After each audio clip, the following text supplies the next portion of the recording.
The Lushangala camp in the eastern DRC is an assembly point for many people fleeing escalating violence in the region.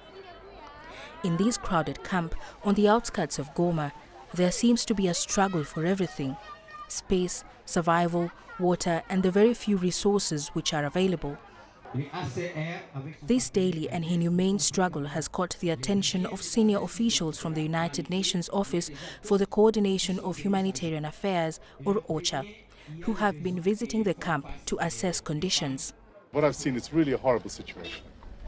We have seen over 250,000 people, women, girls, boys, men, civilians, displaced time and time again.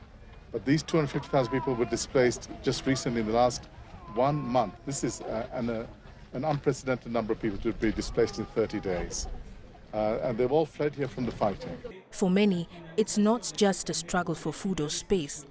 The UN agency says some female refugees spoke of fears of sexual violence and their worry of never returning home.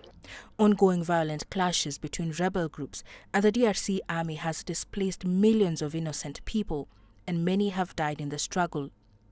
These camps are a regular feature of life in the eastern DRC, which has been in a state of near constant conflict for decades. As a result, urgent aid is always needed to meet the needs of newly displaced people, which humanitarian organizations are struggling to provide. And many of these people are really vulnerable because it's not the first time they've been displaced, it's not the second time, it's multiple times over the years. So children lose out on education, health is a big situation, they don't get proper nutrition, and as a result they're very vulnerable. At yet another camp, the UN meets with more internally displaced people.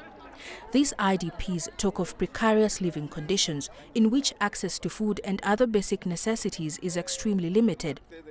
But they hope the arrival of the mission can provide a boost to their circumstances. I believe that everything we are missing in this camp, we will now have after this visit. I believe he is going to speak with NGOs who provide humanitarian assistance. Our biggest difficulty is the lack of food, then the lack of canvas sheets to make shelters. On the health side, we have a small mobile clinic, but it remains insufficient compared to the number of households we have.